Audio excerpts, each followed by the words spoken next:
नमस्कार, बहुत स्वागत है आपका। आपके साथ मैं हूं आसिफ शेख और आप देख रहे हैं हमारी खास पेशकश ग्राउंड रिपोर्ट। लाल आतंक के खिलाफ सुरक्षा बल के जवान ऑपरेशन चला रहे हैं और नक्सलियों को बैकफुट पर ला रहे हैं। वहीं सुकमा में भी सुरक्षा बल के जवानों को सफलता मिली और जिले के भेज्जी थाना क्षेत्र के भंडार पदर की पहाड़ी पर 22 नवंबर को 10 नक्सलियों को ढेर कर दिया गया। मौके से 3 ऑटोमेटिक वेपन भी बरामद किए गए। वहीं एनडीटीवी की टीम ग्राउंड जीरो पर पहुंची। देखिए भंडार पदर की पहाड़ी से एनडीटीवी की ग्राउंड रिपोर्ट। सुकमा जिले के भंडारपदर की पहाड़ी पर शुक्रवार की सुबह एक बड़ा मुठभेड़ हुआ था, जिसमें सुरक्षा बलों को एक बड़ी कामयाबी मिली थी, जिसमें सुरक्षा बलों ने 10 माओवादियों को मार गिराया था, जिसमें डीवीसी मेंबर 8 लाख के इनामी मासा भी था। इसके साथ उसकी पत्नी हुंगी, इसके अलावा कोंटा एलोस कमांडर कोसी भी इस मुठभेड़ में मारी गई है।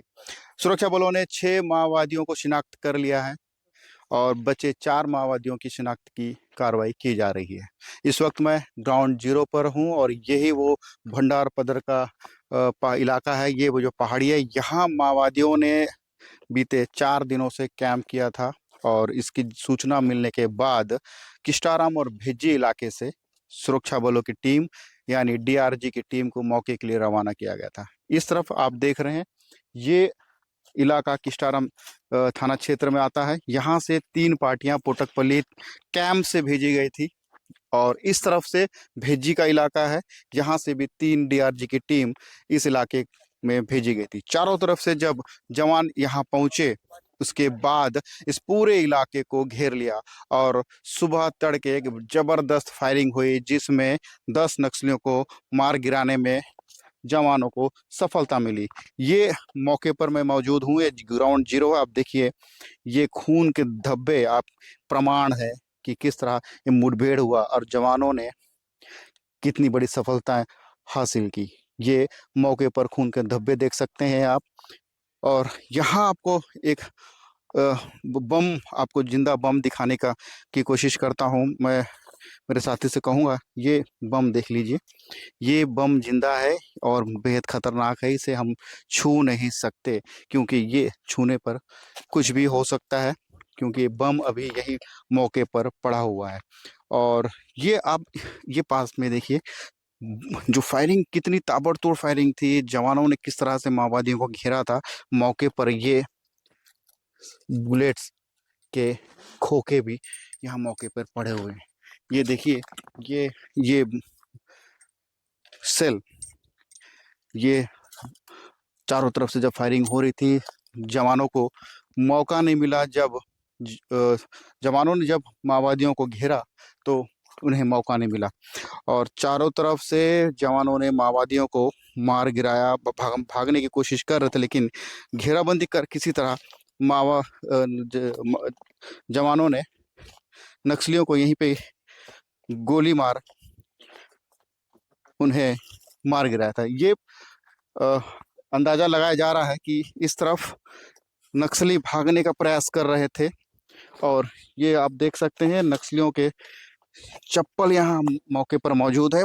इलाका बहुत खतरनाक है, भड़क। इस तरफ खाई देखिए, मुझे भी बहुत बड़ी परेशानी से मुझे नीचे आना पड़ रहा है आपको ये तस्वीरें दिखाने के लिए। यहाँ भी मौके पर गोली के सेल, बुलेट्स के जो सेल होते हैं वो यहाँ पड़े हुए हैं। ये देखिए, ये एक सेल यहाँ पड़ा हुआ है और जवानों ने जो सफलता हासिल की है, ये भंडारपदर की पहाड़ी पर एक नक्सलियों का जो कैंप था, उस कैंप में मौजूद नक्सलियों ने किसी बड़ी घटना को अंजाम देने के फिराक में थे, लेकिन जवानों की सतर्कता और एक बदली हुई रणनीति ने किसी तरह एक बड़ी घटना को होने से पहले ही नक्सलियों को मार गिराया था। ये नक्सलियों के ये उनके सामान है, चप्पल पड़े हुए हैं, हैंड ग्लोव्स, कवर्स हैं। यही कैंप किए होते जब सूचना मिली तो नक्सलियों को घेराबंदी कर जवानों ने मार गिराया है।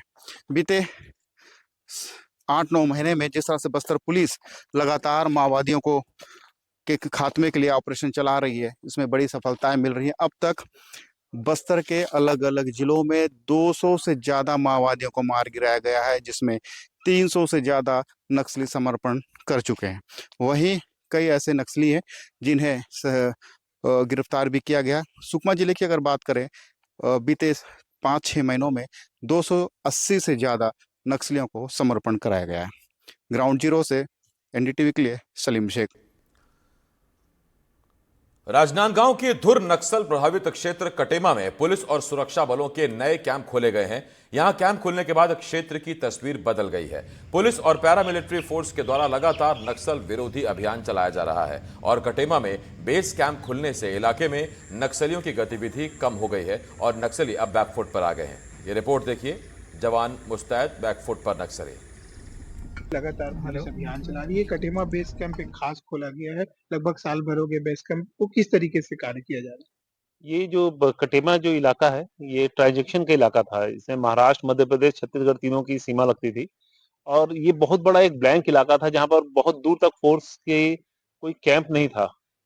इसको ध्यान में रखते हुए कटेमा कैंप खोला गया है ताकि यहाँ से बॉर्डर में किसी भी प्रकार के मूवमेंट जो हो उसमें सक्रिय ऑपरेशन चलाया जा सके और इंटर स्टेट और कोऑर्डिनेशन करके यहाँ पर बेहतर ऑपरेशन चलाया जा सके। लगातार जो है पुलिस अभियान चला रही है। पैरामिलिट्री फोर्स की टीम भी वहां मौजूद है। कैंप जो खोला गया आईटीबीपी का कैंप है, कटेमा बेस कैंप।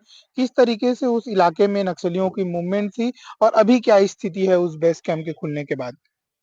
ये कटेमा जो एरिया है, यहाँ पर मोस्टली जो राजनांदगांव और खैरागढ़ की जो एरिया कमेटी जो पड़ती हैं, दर्रे का साथ टांडा, मलाजखंड और प्लाटून नंबर 1, ये इसका सेंटर पॉइंट था और साथ ही ये 3 स्टेट का भी सेंटर पॉइंट था।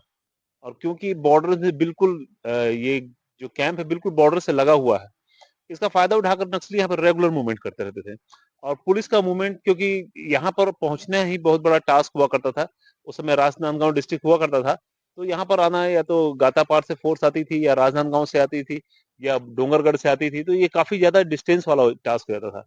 इसको ही ध्यान में रखते हुए इस कैंप को खोला गया। इसके बाद से इस इलाके का मूवमेंट लगभग बिल्कुल ही नगण्य सा हो गया है। पिछले 1 साल में यहाँ पर कोई भी बड़ा मूवमेंट की खबर नहीं आई है।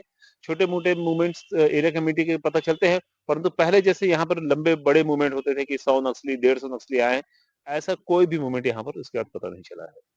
कटेमा बेस कैंप खुलने से लगातार जो है पुलिस को सफलता मिल रही है। वो ट्रांजैक्शन था नक्सलियों का, लगातार मूवमेंट होते रहती थी, लेकिन बेस कैंप के खुलने के बाद अब लगातार जो है सर्चिंग अभियान जो है पुलिस और पैरामिलिट्री फोर्स के द्वारा चलाया जा रहा है, जिससे नक्सलियों की जो मूवमेंट है वो कम हुए हैं। इसके साथ ही लगातार जो सफलता इसमें मिल रही है। सूर्यकांत यादव, एनडीटीवी, राजनांदगांव।